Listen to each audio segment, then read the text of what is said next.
Bueno, como anuncié la semana pasada, ya el martes que viene vamos a estar de lleno en un proyecto que hemos denominado para el mes de septiembre el mes de la Biblia. Y obviamente el proyecto tiene como tema Saborea la Biblia. El propósito de ese proyecto es lograr, en ustedes no hay que hacer, porque ustedes aman la escritura y aman el estudio bíblico, pero es lograr que la congregación se identifique con la palabra del Señor, aprenda a amar las escrituras y aprenda a desarrollar una relación de intimidad con la palabra del Dios del cielo. Y a esos efectos, pues lo que vamos a hacer es que los martes, los próximos 4 martes, ahí está el anuncio de la actividad. Es la palabra del pueblo que busca y construye su liberación.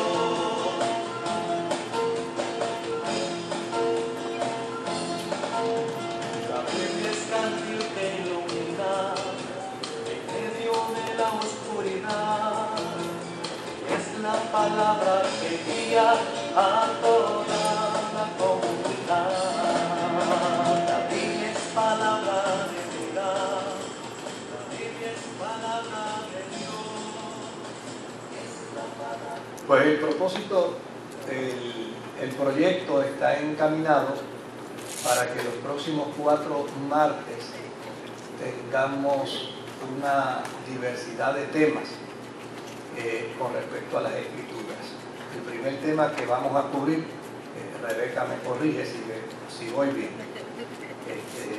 es el tema que trata con respecto de la historia de la Biblia en Puerto Rico. Cómo llegó las Sagradas Escrituras a la mano de los puertorriqueños. Yo no sé cuántos de ustedes conocen la historia de cómo llegó la palabra del Señor a manos de los puertorriqueños, sobre todo en un momento cuando la lectura de las Sagradas Escrituras en Puerto Rico estaba totalmente prohibida, porque se creía y se entendía que leer las Escrituras podía entonces provocar el que se eliminara la ley de la esclavitud. Y además de que la Escritura presentaba un cuadro de Jesús que podía provocar sediciones, ¿no? en medio de la sociedad de ese momento. Y obviamente ese tema va a estar presentado, Dios mediante, el próximo martes. Y después de esos 4 martes, donde se van a estar tocando diversos temas que los vamos a ir promoviendo domingo tras domingo. Entonces, los miércoles vamos a tener nuestro curso de oración y de adoración, pero hemos hecho una serie de lecturas que están enmarcadas en el libro del profeta Nehemías y de Esdras. Y el propósito es conocer la historia bíblica que plantea cómo en un momento dado Israel perdió sus documentos bíblicos, cómo los recuperó y el efecto que esto provocó en la vida de los judíos una vez las escrituras volvieron a ser parte de su experiencia cultica. Y desde luego, pues, miércoles tras miércoles se ha ido seleccionando una serie de perícopes, de porciones bíblicas, para ir haciendo paulatinamente la historia. Eso tiene un propósito más adelante, yo se lo voy a decir bien breve. Luego de esto, los domingos vamos a tener también una serie de lecturas bíblicas, y los sermones que se van a estar predicando van a estar enfocados en el contexto del por qué es importante y es necesario el conocer las Escrituras, el conocer la palabra del Señor. Luego de ello, el día 29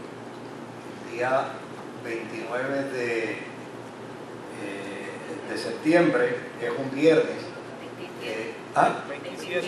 27 de septiembre, vamos a estar entonces teniendo lo que hemos denominado una Olimpiada Bíblica. Y obviamente le cambiamos el nombre ahora a Desafío Bíblico, porque no queremos que la gente lo vea como una competencia, porque realmente no va a ser una competencia, más bien va a ser un desafío de conocimiento, donde lo que usted no sepa lo va a aprender y lo va a conocer, pero va a ser a base de una serie de juegos.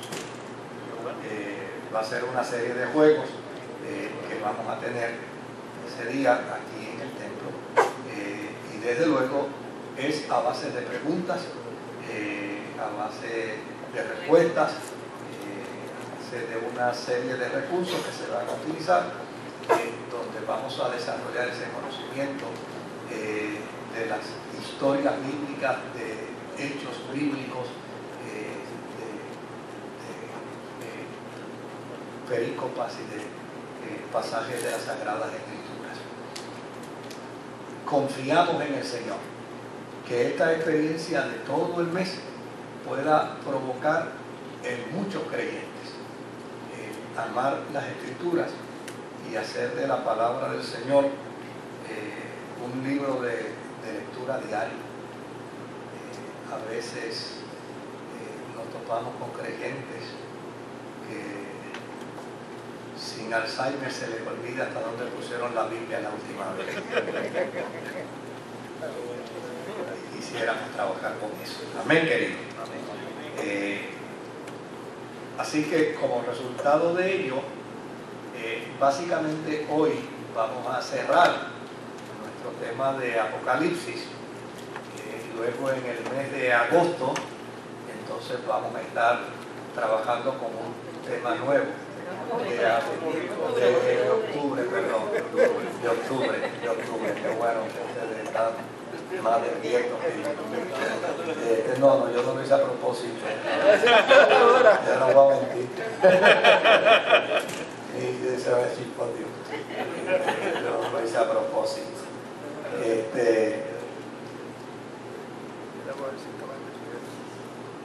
Desde luego, el martes pasado los sentimientos fueron mixtos.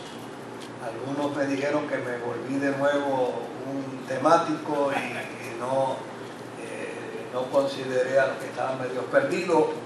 Otros me llamaron, que vieron inclusive hasta por internet, para decirme que habían disfrutado mucho la experiencia y que, claro, hubo uno que me dijo, dijiste lo que tenía que decir. Y yo, no puedes negar que eres premilenialista.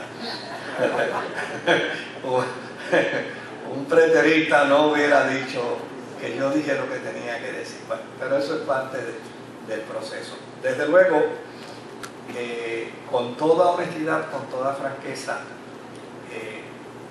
tratar el tema de Apocalipsis desde una perspectiva diversa, tratando de entender cada escuela, no es una tarea fácil. Es bien difícil porque uno desde acá puede mirar los rostros de algunos que pues, no les gusta lo que se ha dicho, aun cuando uno pueda clarificar qué es la posición de la escuela y demás.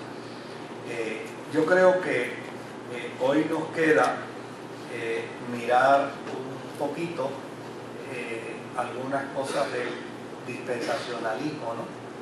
Dentro de la escuela premilenialista, y es lo que me gustaría poder considerar. Y después quisiera pedir que al final veamos un site de una comunidad eclesiástica que tiene un sumario de la escuela amilenialista, la escuela postmilenialista, la escuela premilenialista, pero lamentablemente el sumario que ellos tienen claro, es muy breve, pero no se puede sacar, no se puede extraer de internet. Ellos no lo permiten y eso pues hay que respetarlo, ¿verdad? Pero por lo menos si al final tenemos el tiempito, pues me gustaría que lo miráramos a la luz de lo que hemos dicho de cada una de las escuelas. ¿Qué cosas para mí me parece que son importantes que siempre recordemos? Para mí yo creo que es importante que siempre recordemos que el Apocalipsis es un libro de esperanza. Si yo fuese a dar un examen sobre el Apocalipsis, esa pregunta estaría en un cierto, ni siquiera en un cierto y falso. El Apocalipsis es un libro de esperanza. Y es un libro de esperanza para la iglesia de hoy, para la iglesia del presente. ¿Qué otra cosa es importante con respecto al libro de Apocalipsis? Entender que el libro de Apocalipsis fue escrito dentro de un contexto, dentro de un tiempo, dentro de una fecha. Y en esa fecha había unas circunstancias, había una serie de dificultades. Y desde luego a esa comunidad el libro de Apocalipsis dirige gran parte de su mensaje. Ese mensaje involucra a la iglesia de aquel tiempo. Y uno no puede leer el libro de Apocalipsis pensando que lo hicieron para la iglesia del siglo XXI, porque los del siglo XX pensaron que era para ellos, y los del siglo XIX también pensaron que era para ellos, y los del siglo XVIII también pensaron que era para ellos, y ya estamos por el XXI. O sea, es una palabra para la iglesia del presente, pero el libro de Apocalipsis también fue una palabra para los cristianos del primer siglo que estaban sufriendo. Por el otro lado, no podemos negar que el libro de Apocalipsis, dentro del marco de su interpretación, se presta para que, dependiendo del ángulo de ubicación donde el lector se ubique, vea con un prisma distinto, vea con un enfoque distinto, tenga una interpretación distinta. Eso no lo podemos evitar. Y desde luego, yo creo que la responsabilidad de la iglesia no es condenar a quien interprete de manera distinta. Yo creo que la responsabilidad de la iglesia es afirmar lo que cree, pero no necesita condenar al que piensa e interpreta de manera distinta. Porque a excepción del preterismo, ¿verdad?, que desde luego es un grupo minúsculo y es un grupo que afirma lo que cree, pero es como resultado de otros elementos dentro de su teología que muy bien pueden cambiar cuando se choca con la realidad. La doctrina de la prosperidad es una doctrina que en el camino uno empieza a chocar con la realidad y a darse cuenta que no es tan así como se plantea y como se postula. Más sin embargo, a excepción de esa escuela, la escuela amilenialista, la escuela postmilenialista y la escuela premilenialista, las tres no niegan el retorno de Jesucristo. Y yo creo que eso es lo que es medular dentro de la experiencia de la fe. Usted escucha a la Iglesia Católica Apostólica Romana, y la Iglesia Católica Apostólica Romana en su confesión no niega el retorno de Jesús, a pesar de ser amilenialista. Y así sucesivamente la Iglesia Católica Apostólica Romana tampoco es la única que tiene una interpretación amilenialista del Apocalipsis. Hay otras denominaciones que tienen la misma posición que ellos. De hecho, la mayoría de las escuelas de las confesiones de fe que surgieron inmediatamente después de la Reforma, prácticamente todas ellas son amilenialistas.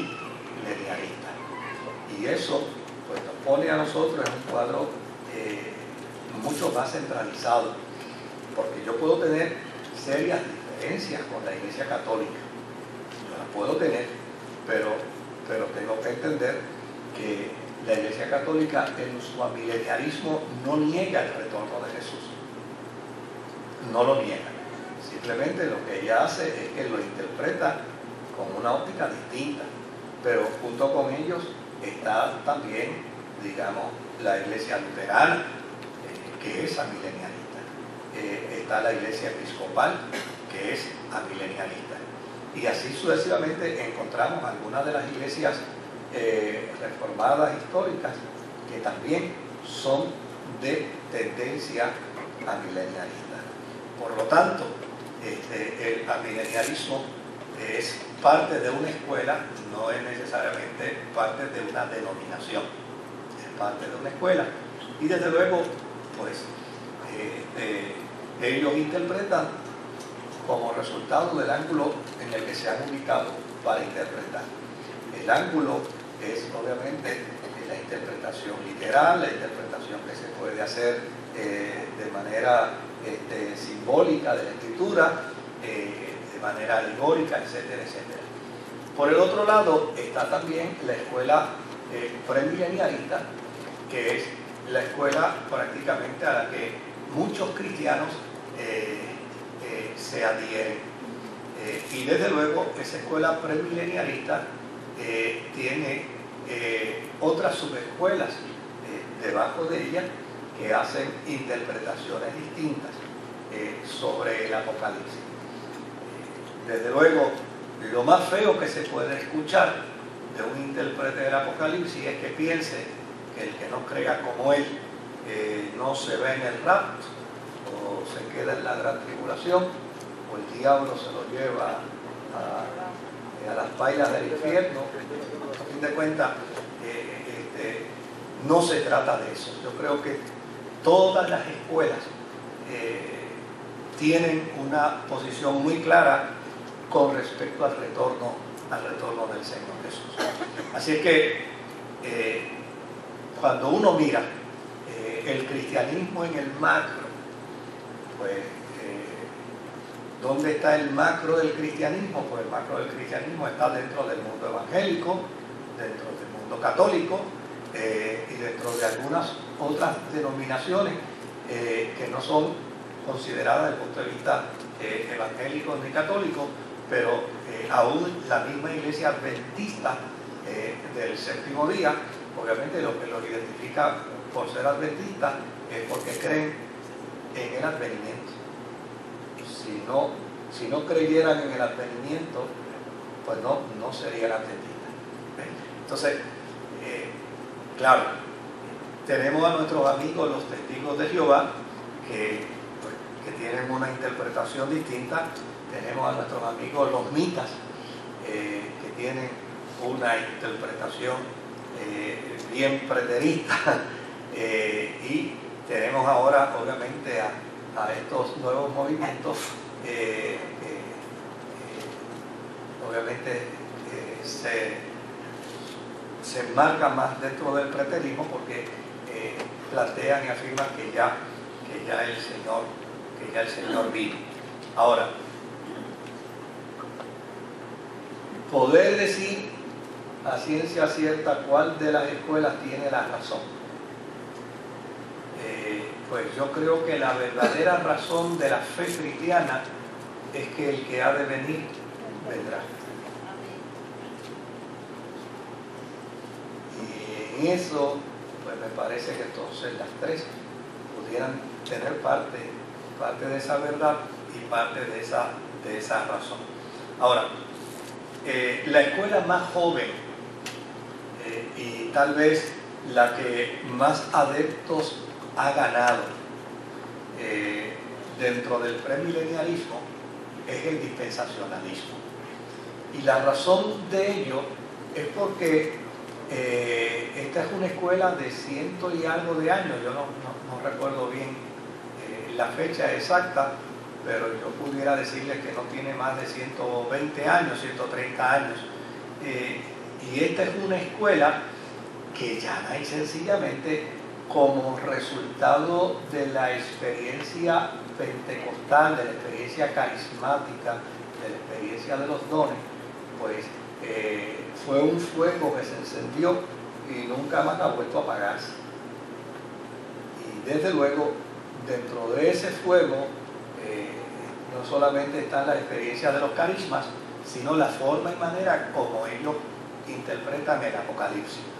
Y en ese sentido, pues, lo que es interesante es que muchas iglesias, inclusive iglesias históricas, que tienen dentro de su ortodoxia su doctrina muy clara en sus libros. En sus libros la tienen muy clara. Hay denominaciones que en sus libros son amilenialistas, claramente amilenialistas, pero en la práctica de sus púlpitos son dispensacionalistas a clavo pasado.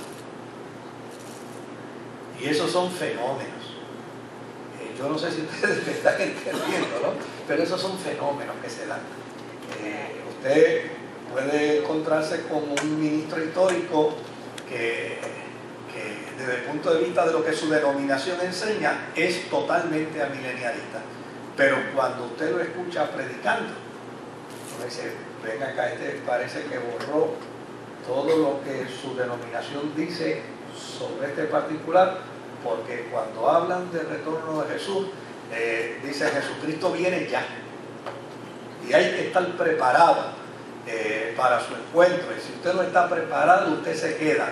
Y obviamente el discurso que ellos dan sobre el retorno de Jesucristo no guarda relación alguna con lo que ellos tienen en sus documentos escritos.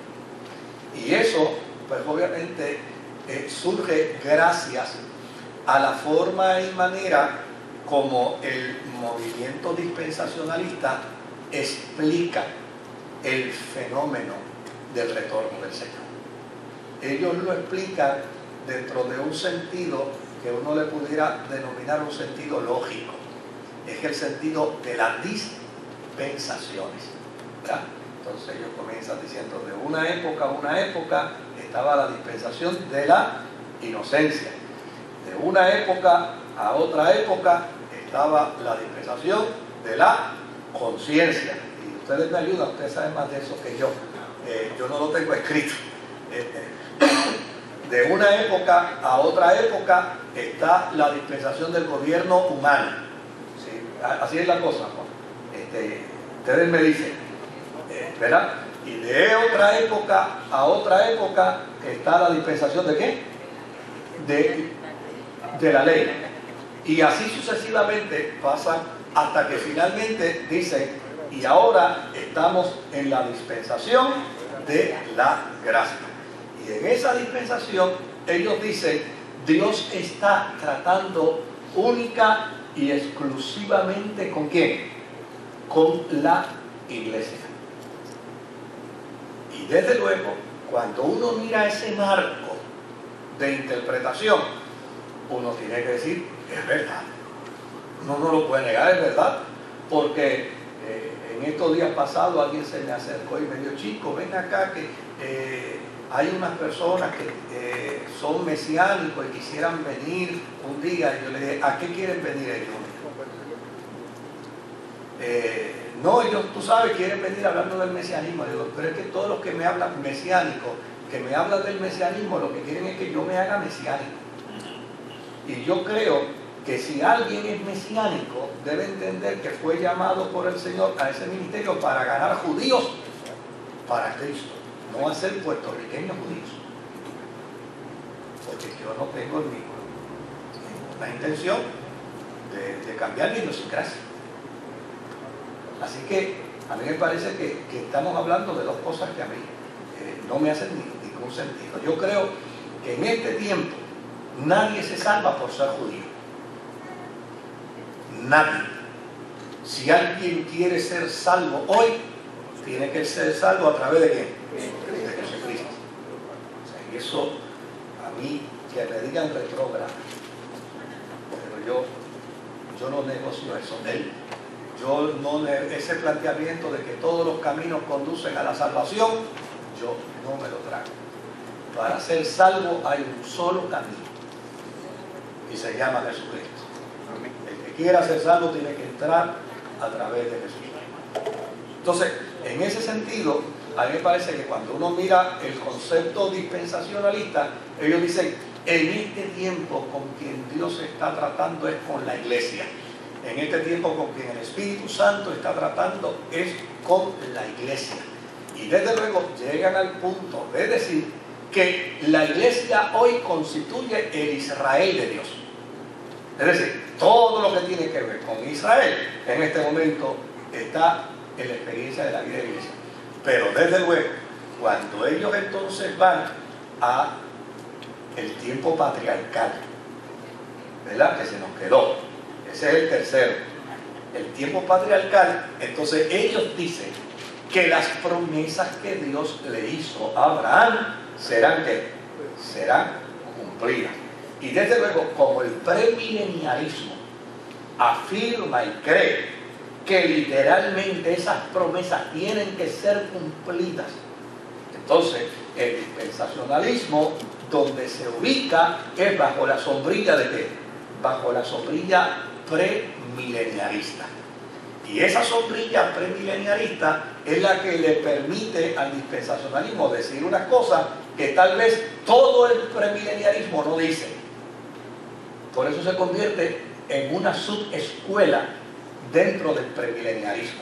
Porque ellos van a decir, mira, para nosotros esto es bien sencillo. ¿Qué es lo primero que va a suceder? ¿Qué es lo primero que va a suceder antes del milenio? Pues lo primero que va a suceder es el rapto. Pero es que la palabra rapto no aparece en la Biblia. Lo podrán decir otra vez, pues ahí dicen, así es como nosotros lo interpretamos. El rapto es el primer evento que habrá de suceder en las postrimerías del milenio. ¿Qué sucederá después del rapto? Pues ellos van a decir, después del rapto lo que viene es la gran tribulación.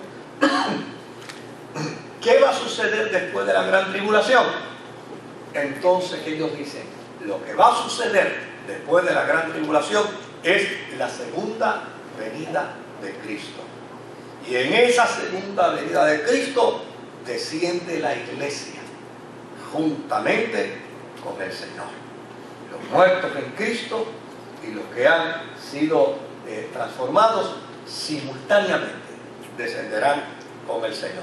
Se establecerá el gobierno milenial de Jesucristo y este gobierno ellos lo demarcan de manera muy literal, contrario a los amileniaristas que lo hacen simbólico. Ellos dicen, este gobierno será de 1000 años y a los 1000 años Satanás será suelto y se provocará entonces la guerra del Armagedón. Y como consecuencia de la guerra del Armagedón, entonces será destruido por completo el mal. El diablo, Satanás, el falso profeta, el anticristo, todos serán echados al lago de fuego que arde y llana y sencillamente entonces vendrá la experiencia de la eternidad. Una experiencia de eternidad donde en el dispensacionalismo se postula un dato interesantísimo, y es que viene la nueva Jerusalén que descenderá del cielo como una esposa ataviada para su marido, se establecerá aquí en la tierra y entonces Dios mismo vendrá para estar en esa nueva Jerusalén, para que se cumpla lo dicho por el profeta, que habrá un rebaño y un ¿qué? Y un pastor. Entonces, ese cuadro dentro del marco dispensacionalista está claro. Y es el que probablemente las iglesias históricas en su inmensa mayoría no tocan el libro de Apocalipsis mucho. Yo le he preguntado a pastores amigos, ¿cuándo fue la última vez que tú predicaste de Apocalipsis? Y me dicen, ¿cuándo será la primera vez? Porque ya necesariamente, como se convirtió dentro del proceso de la escuela en un libro de controversia, muchas iglesias lo que hicieron fue, déjalo ahí. Déjalo ahí, no lo toquemos, porque se puede crear una controversia. O sea, hay iglesias que por una interpretación de Apocalipsis se han dividido. Una interpretación de Apocalipsis se ha dividido, porque ya necesariamente hay gente que dentro de ese proceso su postura es totalmente irreversible. Esto es lo que creemos y esto es lo que afirmamos. Ahora, ¿qué puede haber dentro del pensamiento cristiano en términos de un amileniarismo, de un postmileniarismo, de un premileniarismo, que pueda convertirse en el happy medium, en buen español, ¿no?, del pensamiento cristiano? ¿Qué puede haber? ¿Qué puede existir? Pues mire, uno de los argumentos más fuertes que tiene el premileniarismo es el argumento que lo lleva a afirmar que si el Evangelio tuvo cumplimiento cabal en el Antiguo Testamento, y si todo el Antiguo Testamento ha sido cumplido en la persona de Jesús de manera literal, ¿por qué no interpretar también de manera literal todo lo que el Antiguo Testamento dice con respecto a la restauración de Israel como parte de la promesa de Dios para la nación de Israel a través de Abraham? Entonces, desde luego, ese argumento pues es un argumento que choca entre las dos escuelas, en la premilenialista y en la amilenialista. Pero mire el dato interesante. El dato interesante es que el amilenialismo prueba y sostiene la doctrina de Jesús como Mesías como resultado de una interpretación literal del Antiguo Testamento. Todas las profecías de Isaías, las profecías de Malaquías, las profecías de Ezequiel, todas las profecías de los Salmos, las profecías del Antiguo Testamento, todas las que tienen que ver con el Mesías, el amileniarismo las interpreta literalmente para adjudicarlas a la persona ¿de quién? De Jesucristo. Más de 600 profecías del Antiguo Testamento, el amileniarismo las utiliza literalmente para probar que se cumplieron en Jesús. Pero sin embargo, no hacen lo mismo para probar que se cumplirán en el Apocalipsis. En el Apocalipsis entonces plantean que no es literal, que es simbólico. Y desde luego ahí es donde el premileniarismo le dice, no, espérate un momentito, si me usas una tesis para sostener esta parte, manténme la misma tesis para sostener lo otro. Porque de lo contrario, está jugando como jugó Abraham Lincoln con una historia que hay de él. Dice que una vez Abraham Lincoln, en aquel tiempo, el juez, el fiscal y el abogado se montaban todos en la misma carroza y iban de pueblo en pueblo a ver los casos. Y Abraham Lincoln era abogado, defensor, y con él estaba el juez y con él estaba el fiscal. Y desde luego llegaron a un pueblito donde a Abraham Lincoln le tocaba defender al acusado. Y Abraham Lincoln hizo una serie de argumentos y logró que el juez declarara absuelto al acusado. Claro, ahí se montaron en la carreta y se fueron a otro pueblo. Y cuando llegaron a otro pueblo, Abraham Lincoln iba a defender a otro acusado. Pero entonces empezó a usar una serie de argumentos que de inmediato el fiscal le llama la atención al juez y le dice, señor juez, en el día de ayer el abogado defensor utilizó una serie de argumentos contrarios a lo que está usando hoy para sacar a aquel defendido absuelto.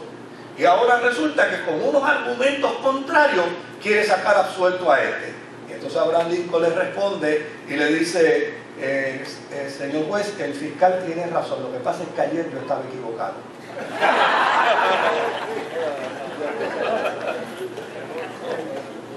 Hoy yo estoy equivocado, ¿eh? Entonces, pero ese argumento no lo puede usar el amilenialismo. Porque si dice, ayer yo estaba equivocado, se le cae toda la tesis crística, toda la tesis mesiánica. Entonces, de luego, ese es el argumento más fuerte que tiene el premilenialismo. Y me parece que es fuertísimo. Bien fuerte. Porque el premilenialismo dice, no vean acá, pues, ¿cómo tú me pruebas que Jesús es el Mesías? Pues te lo pruebo con todo el Antiguo Testamento. Ajá, ¿y cómo me pruebas que Dios va a cumplir las promesas que le hizo a Abraham? No, eso es simbólico. No úsame la misma teoría. Oiga, entonces, no puede decir como Abraham Lincoln, no es que yo estaba, la primera pregunta estaba equivocado. Ya no lo puede decir. Ahora, ese planteamiento dispensacionalista y ese planteamiento premilenialista y amilenialista nos puede llevar a nosotros a un happy medium, que es el segundo argumento de los premilenialistas. ¿Y cuál es ese segundo argumento? Que la tesis de la cristiandad es que mientras más nos acercamos a los argumentos más antiguos, más cerca estamos ¿de qué? De la verdad.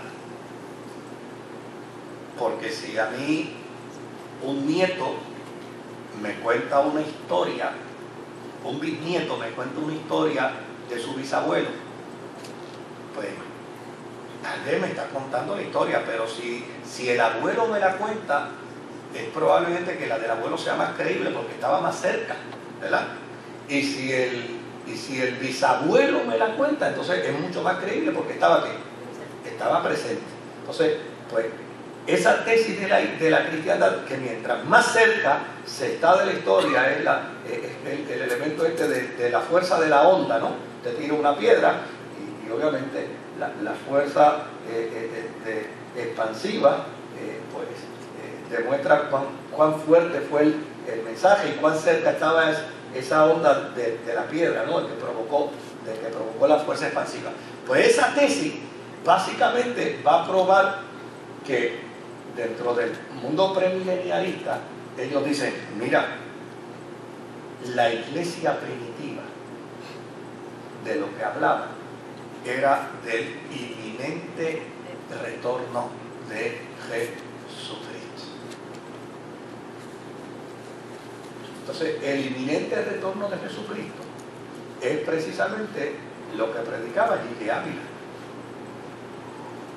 que no decía Jesucristo viene pronto, ¿verdad? Jesucristo viene ya. Entonces, a mí me parece que si yo me quiero evitar todo el marasmo de argumentación teológica y todo ese andamiaje y toda esa infraestructura de las escuelas, y yo quiero evitarle todo eso, pues entonces a mí me parece que mi postura debe ser, mira, yo me circunscribo a creer en el inminente retorno de Jesús. Si quiere venir al mediodía, para eso Él es soberano. Si quiere venir por la mañana, para eso Él es soberano. Si quiere venir por la noche, para eso Él es soberano. Si quiere venir antes de la gran tribulación o después de la gran tribulación, Él se reserva el derecho. Si quiere venir antes del milenio o después del milenio, eso es problema de Él. Mi responsabilidad es esperarlo.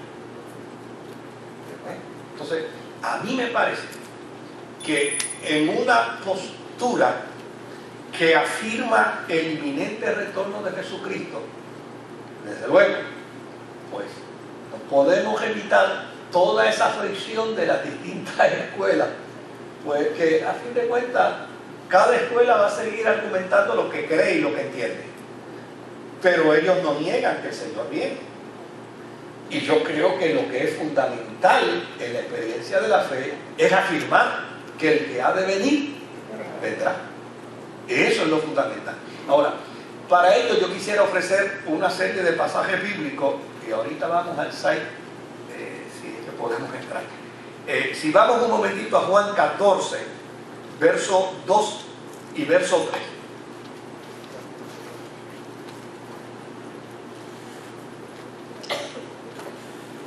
Dice la Escritura, Jesús dijo, en la casa de mi Padre muchas moradas hay. Si así no fuera, yo os lo hubiera dicho. Voy pues a preparar lugar para vosotros. Y si me voy y se lo preparo, vendré para llevármelos conmigo. Así ustedes estarán donde yo esté. O sea, pues mire, es más fácil decir, eso fue lo que dijo Jesús. Yo voy a creer lo que Jesús dijo. Le digo, yo me voy a preparar lugar para vosotros, voy a regresar, y cuando yo regrese, yo me los voy a llevar a ustedes, porque yo quiero que ustedes estén donde yo estoy. Pues se acabó. Nos evitamos el mar de problemas. Si miramos Primera de Corintios, en el capítulo 1 y versículo 7, yo voy a dar algunos versículos, ¿sabe? Porque la cantera es grande. Solo algunos versículos. Dice, de modo que no les falta ningún don espiritual, mientras esperan con ansias que se manifieste nuestro Señor Jesucristo. Fíjense que el apóstol San Pablo le está diciendo a la iglesia de Corinto, ¿qué cosa? Ustedes esperan con ansias el retorno del Señor Jesús. Por lo tanto, ¿qué era lo que creía la iglesia primitiva? En el inminente retorno del Señor. Ahí está demarcado, perfectamente claro. Si seguimos por ahí y vamos a Filipenses capítulo 3, verso 20 y verso 21, mire lo que dice Filipenses capítulo 3, verso 20 y 21. En cambio, nosotros somos ciudadanos del cielo, de donde anhelamos recibir ¿a quién? Al Salvador y Señor Jesucristo. Fíjense que el apóstol San Pablo lo plantea no pensando en una escuela mileniarista, ni premileniarista, ni postmileniarista. No, lo plantea dentro de la sencillez del evangelio que él ha recibido. Y le dice a los creyentes de Filipo, ¿qué cosa? Le dice, mira, nosotros somos ciudadanos del cielo. Y somos ciudadanos del lugar de donde estamos esperando y estamos anhelando que venga nuestro Salvador, el Señor Jesucristo. Y en el verso 21, mira cómo dice, Él transformará nuestro cuerpo miserable para que sea como su cuerpo glorioso, mediante el poder con que somete a sí mismo todas las cosas. O sea, Pablo lo demarca de una manera sencilla y clara, y lo que plantea es meridianamente claro. El retorno del Señor Jesús es parte de la experiencia de la vida de la iglesia primitiva. Si vamos a Primera de Tesalonicenses, al capítulo 1, versículo 9 al versículo 10, mira cómo dice el apóstol San Pablo.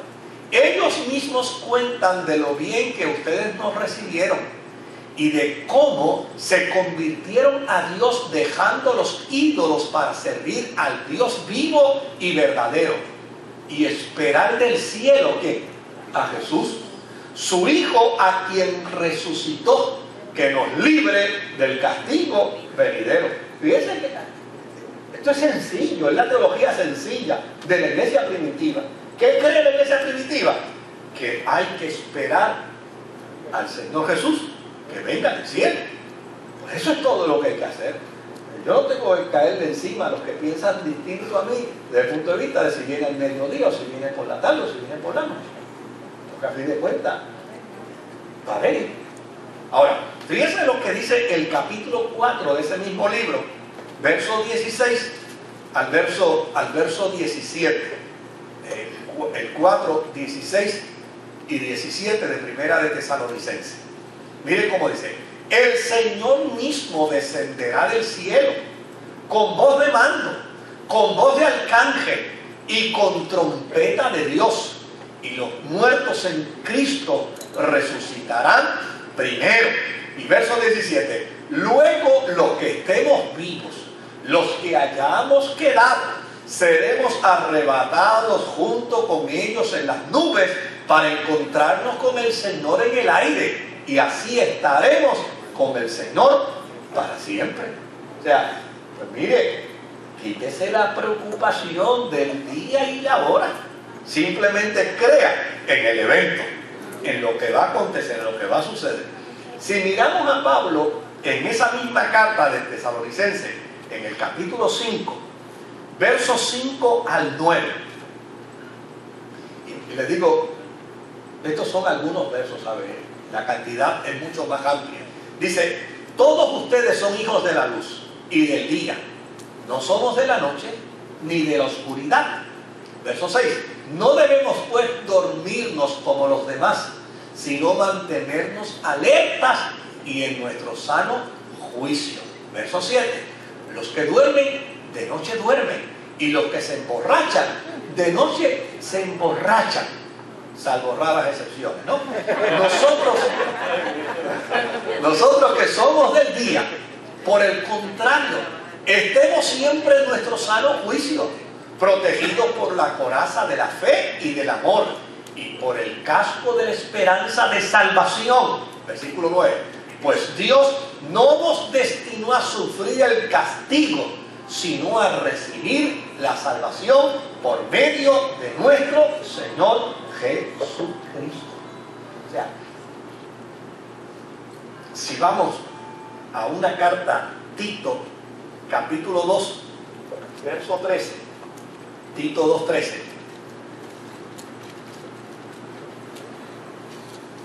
dice: mientras aguardamos la bendita esperanza, es decir, la gloriosa venida de nuestro gran Dios y Salvador Jesucristo. Si miramos Santiago, capítulo 5, versículo 8 al 9, ¿verdad? Dice: así también ustedes manténganse firmes y aguarden con paciencia la venida del Señor, que ya se acerca. La pregunta que yo me hago: en este tiempo, si hubiera aparecido uno de la escuela amilenialista, si hubiera aparecido un premilenialista con esa subescuela y demás, no, mira, nosotros estamos claros, ahí estamos esperando al que dijo que vendría. Y lo que es fundamental es que lo estamos esperando con la inminencia con la que Él nos llamó a esperar. En Apocalipsis, capítulo 3 y versículo 10, dice el mismo Apocalipsis, dice: ya que has guardado mi mandamiento de ser constante, yo por mi parte te guardaré de la hora de tentación que vendrá sobre el mundo entero para poner a prueba a los que viven en la tierra. Y en el capítulo 22, versos 17 al 21 de Apocalipsis, mira lo que se demarca. Dice: el Espíritu y la novia dice: ven. Y el que escuche, diga: ven. Ven. El que tenga sed, venga. Y el que quiera, tome gratuitamente del agua de la vida. Verso 18: a todo el que escuche las palabras del mensaje profético de este libro, le advierto esto: si alguno le añade algo, Dios le añadirá a él las plagas descritas en este libro. Verso 19: y si alguno quita palabras de este libro de profecía, Dios le quitará su parte del árbol de la vida y de la ciudad santa descritos en este libro. Verso 20: el que da testimonio de estas cosas dice: sí, vengo pronto. Amén. Ven, Señor Jesús. Verso 21: que la gracia del Señor Jesús sea con todos. Amén. O sea, el cierre del libro lo que demarca es ¿qué cosa?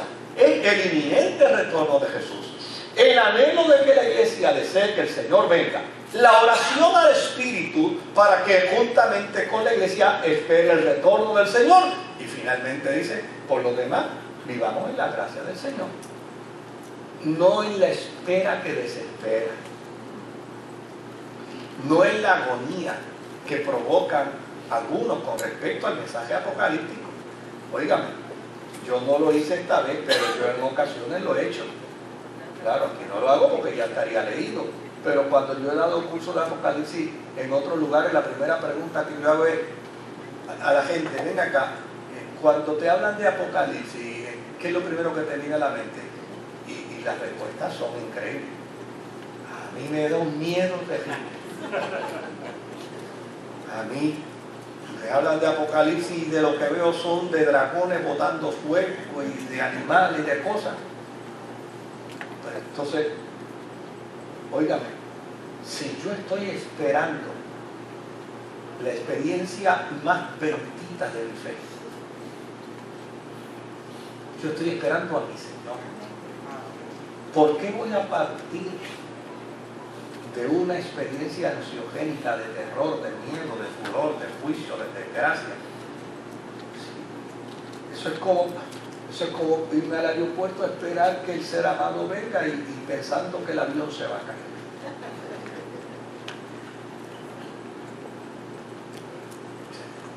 Yo estoy esperando al Señor. Pues lo que tengo que hacer es mantenerme en la bendita gracia, en la gracia que me ha dado a mí el privilegio de esperarlo, en la gracia que me ha dado el privilegio de saber que soy parte de aquellos a los que Él ha elegido para estar con Él en la eternidad.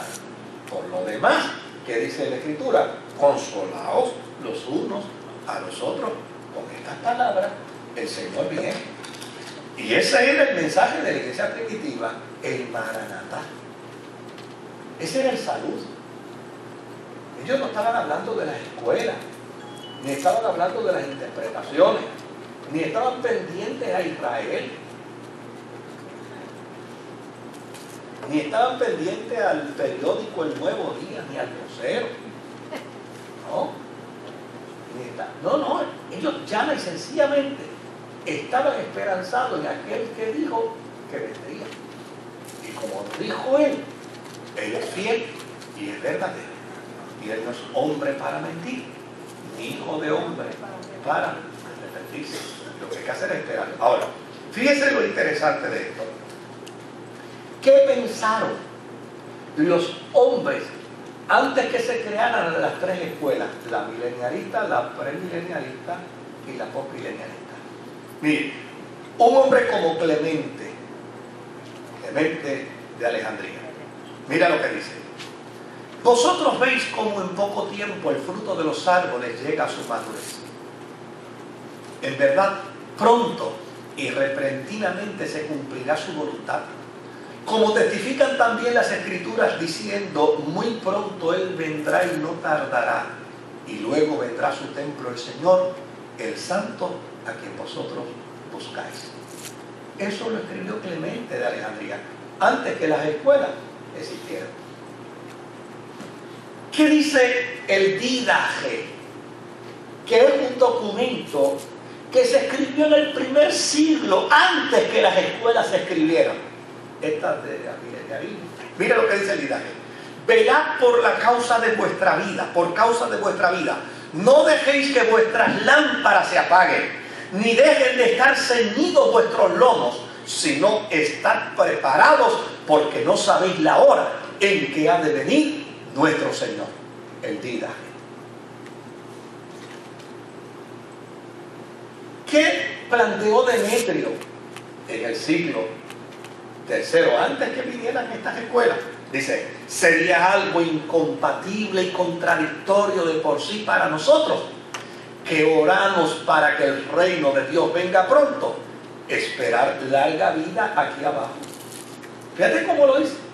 Dice: mira, despreocúpate por estar desesperado por cuánto tiempo vas a vivir, si a fin de cuentas ya tienes garantizado en Dios que la eternidad.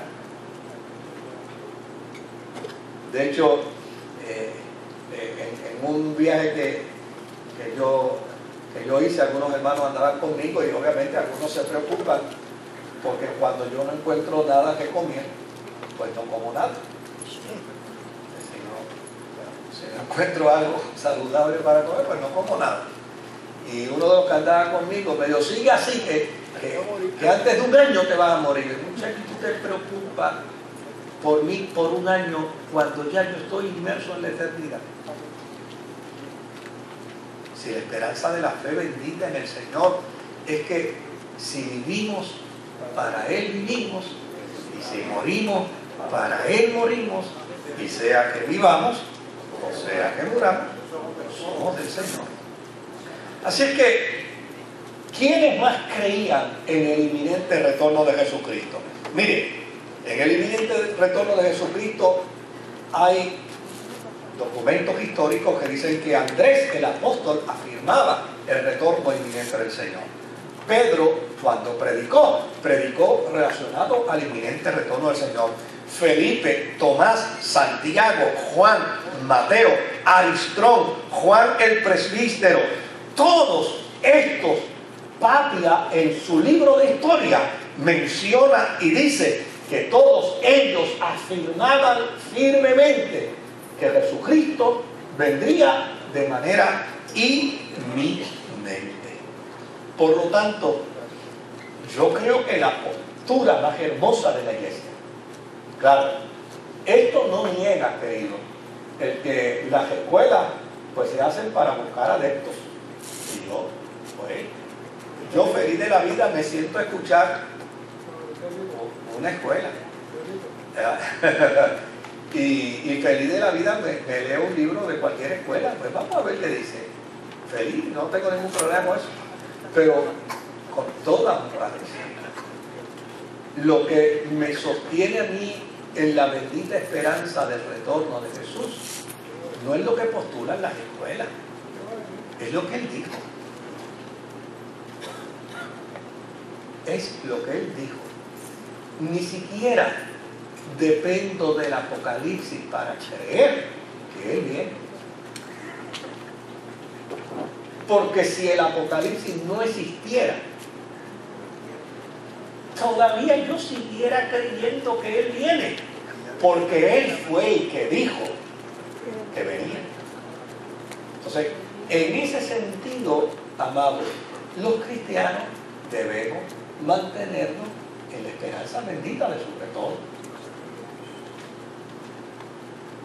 Claro, el que se quiere entretener como una escuela, adelante. Tiene todo el derecho para hacerlo, pero a fin de cuentas, lo que es fundamental en la experiencia de la vida cristiana es creer que Él viene.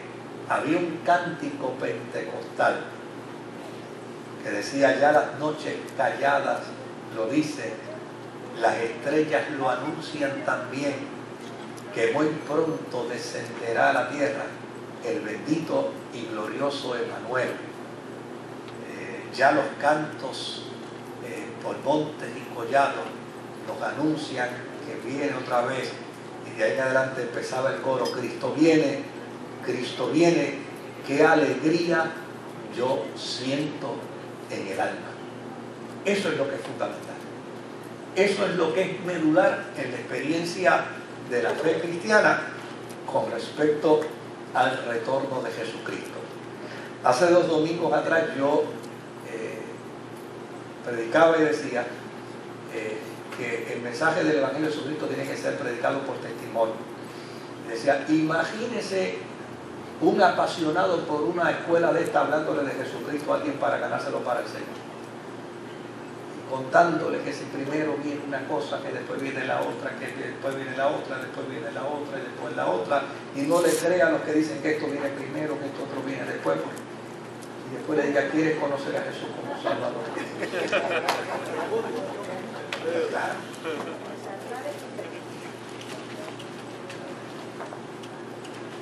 Yo dije que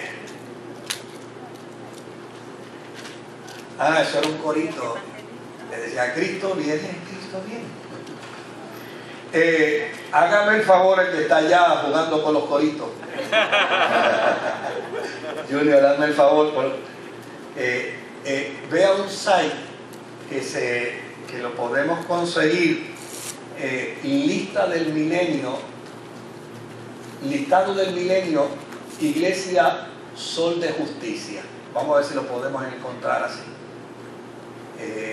Listado del milenio, Iglesia Sol de Justicia. A ver si lo podemos encontrar. Lo que pasa es que yo hubiera querido fotocopiarlo, pero no. El documento no lo permite. Y si no lo permite, no hay que hacerle trampas para sacarle la información. Eso no es lo propio. Pero a lo mejor lo podemos ver. Es un resumen que esta organización creó sobre las 3 escuelas. Obviamente los que tomaron nota parece que tienen un poco más de información, pero más o menos de lo que habla de la historia. Lo que quiero es probar si sale entonces pues usted lo puede anotar y después mirarlo con calma.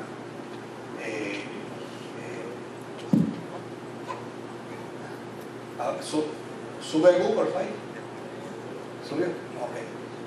Vamos a ver.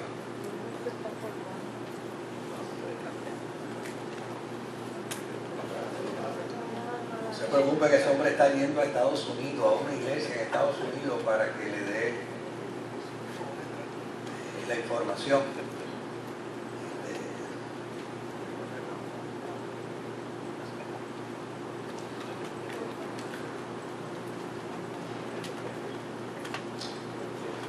Vamos a ver ahí, sí.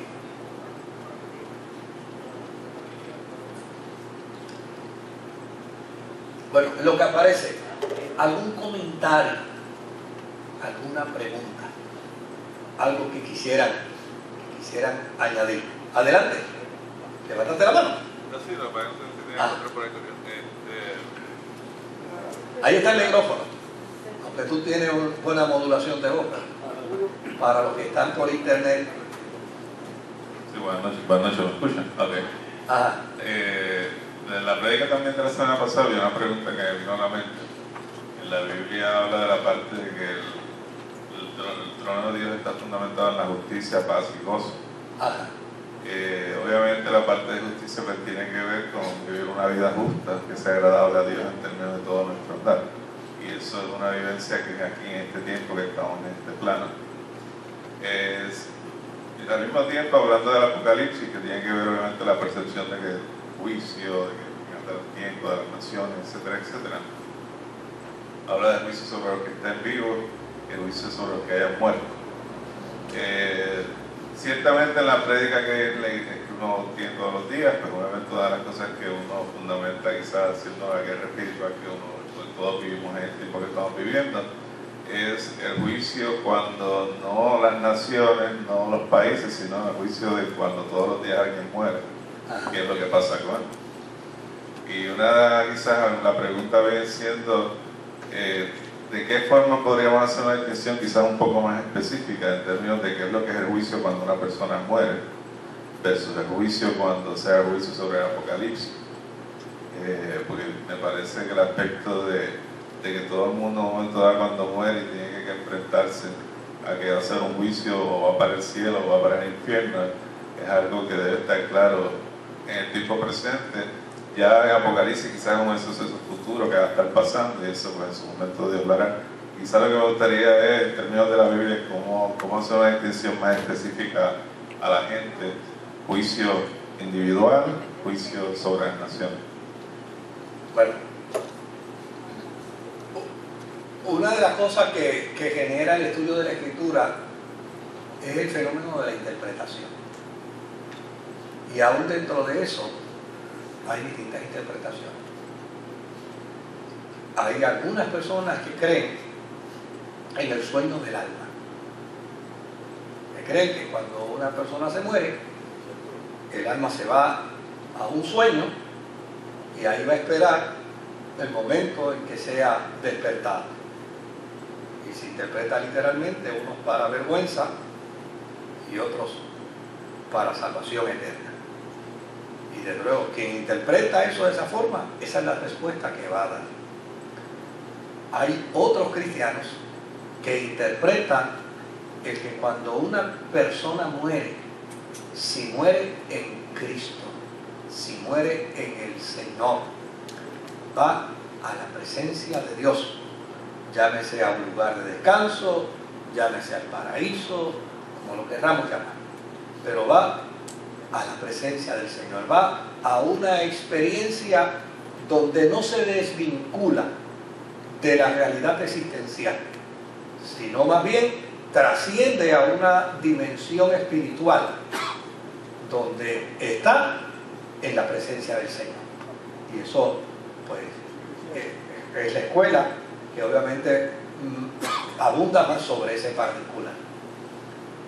De ahí en adelante pueden aparecer otros pensamientos al respecto, pero en síntesis lo que la mayoría de los cristianos afirmamos es que el que muere en Jesús se mantiene vinculado a Él, indistintamente esté vivo o esté muerto.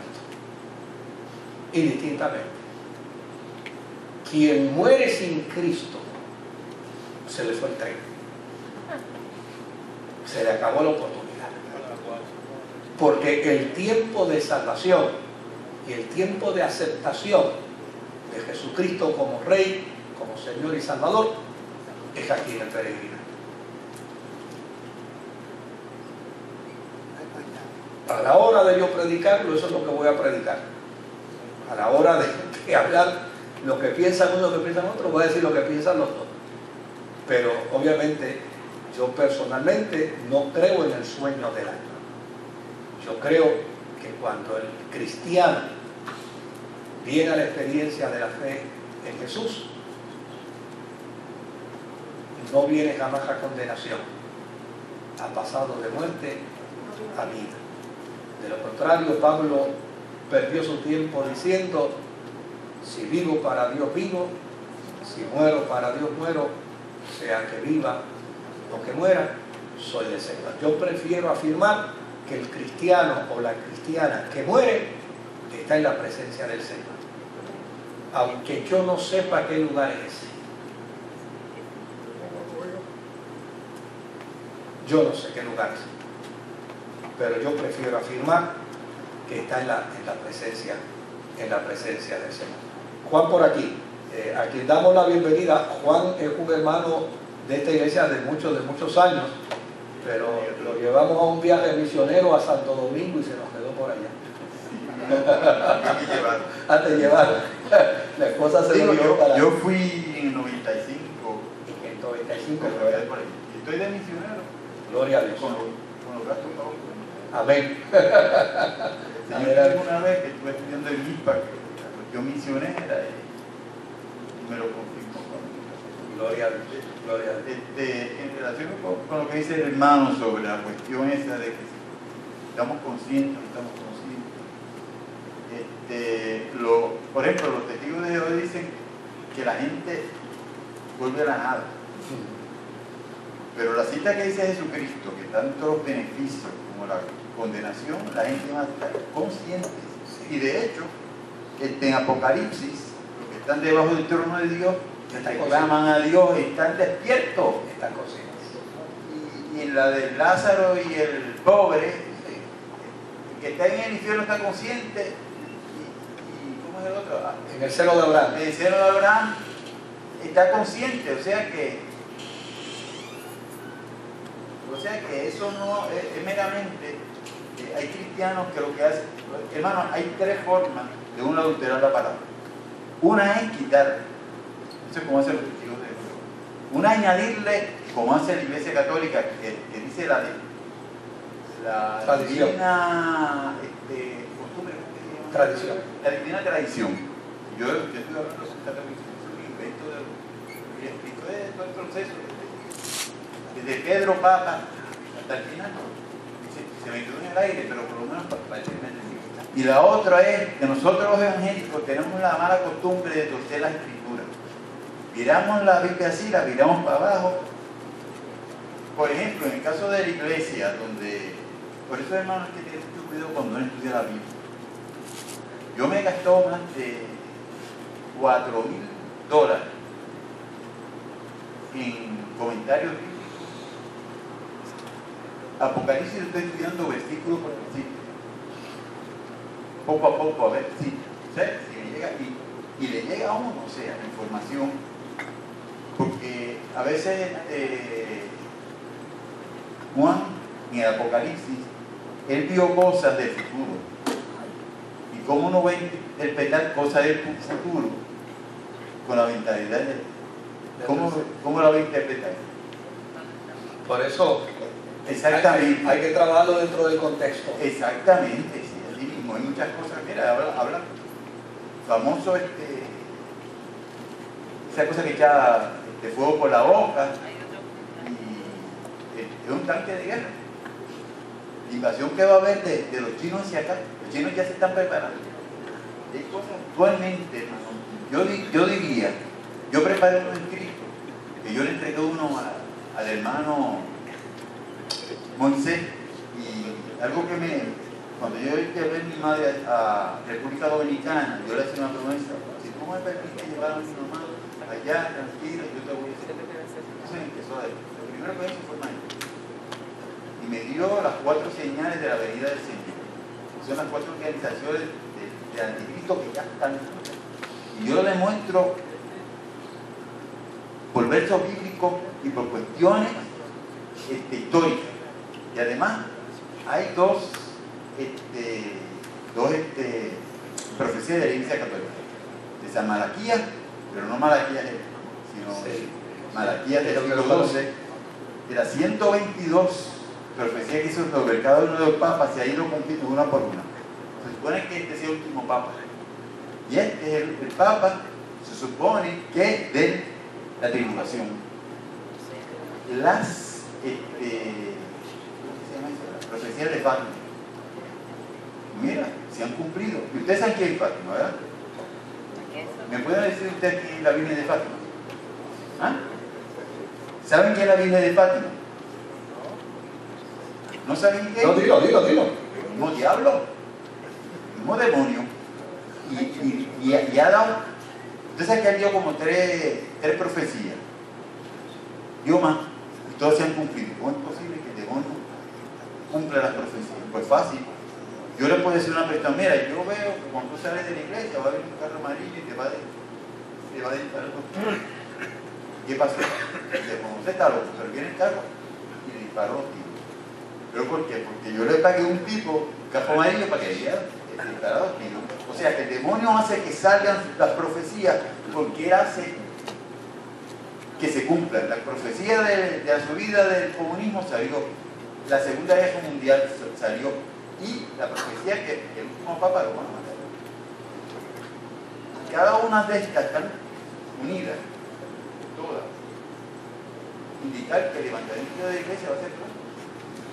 ¿Qué? Lo que pasa es que en ese sentido, ¿lo encontraste? Pero el propósito de eso no es decir que el levantamiento es pronto. El propósito es que la iglesia se santifique, y yo escribo cómo santificarse y predicar el evangelio todos los días a todo el mundo, por lo menos una persona. Esa es la clave. La clave es precisamente la proclamación del evangelio. La santidad. Ahora, dentro de la importancia y dentro del elemento fundamental de la vida cristiana, es que lo que sostiene a la iglesia con respecto a la venida de Jesús, es Jesús mismo. Es lo que Jesús dijo.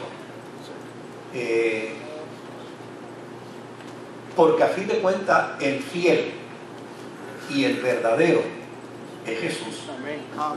Entonces, desde luego, puede haber unas aproximaciones en una serie de escuelas, en una serie de planteamientos, de argumentos, y esas aproximaciones uno las puede ponderar y las puede mirar. Hay gente que se me hace en ese: pastor, pero ¿qué usted cree de tal programa? ¿Qué usted cree de X personas? ¿Qué usted cree de X libros? Mire, la Biblia dice que lo lea todo, retenga lo bueno, y Si algo le sirve, pues usted lo lee. Pero a fin de cuentas, lo que sostiene a la iglesia en términos del retorno de Jesús no es lo que escriba fulano, ni lo que escriba sutanejo, ni lo que diga perencejo. Lo que sostiene a la iglesia es lo que dijo Jesús. Y él fue claro en lo que dijo. Número 1, dijo que vendría. Y número 2, dijo, a ustedes no les conviene saber los tiempos ni las sazones. Simplemente lo que dijo fue que seríamos bienaventurados cuando Él venga y nos encuentre haciendo su voluntad. Desde luego, uno de los grandes problemas, cuando uno empieza a mirarle los defectos a cada escuela, pues uno de los grandes problemas que ha tenido el dispensacionalismo en el último siglo es precisamente los aventureros que han escrito de manera irresponsable y han comenzado a fechar el retorno del Señor Jesús. Entonces lo fechan para un momento, no se cumple, y después siempre aparece otro que lo fecha para otro momento y no se cumple. Entonces, como resultado de esas fechas,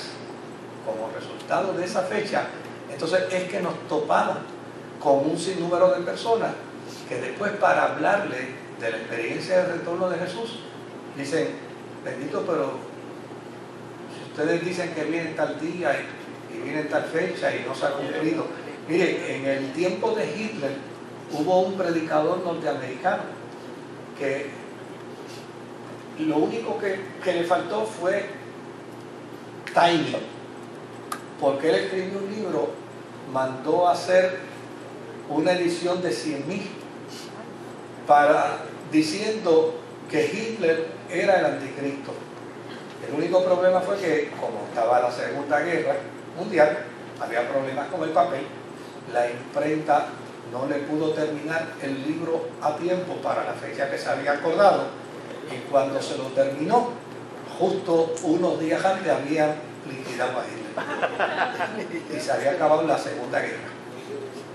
Entonces se quedó con la carabina al hombro. El Evangelio no es para poner fechas, el Evangelio no es para hacer pronósticos, el Evangelio es para predicar la gracia, la misericordia, para predicar la salvación. La certeza de la iglesia es que Él va a venir. Él va a venir. Y lo único que tenemos que hacer es esperar. Amén. Bueno, tuvimos problemas allá con la internet. No, ese no es el documento, no. Pero el documento aparece por Iglesia Sol de Justicia y lo pueden conseguir poniendo Orden del Milenio, Iglesia Sol de Justicia, y lo pueden ver bien. Orden del Milenio, Iglesia Sol de Justicia. Obviamente, pues, a veces los sistemas nos generan algunas dificultades. Hemos llegado hasta aquí con el Apocalipsis. El martes que viene vamos a trabajar con el tema de la historia de cómo llegó la Biblia a Puerto Rico, la gente que Dios usó. De hecho, la primera Biblia, eso se lo voy a anticipar, la primera Biblia está guardada en un pequeño mausoleo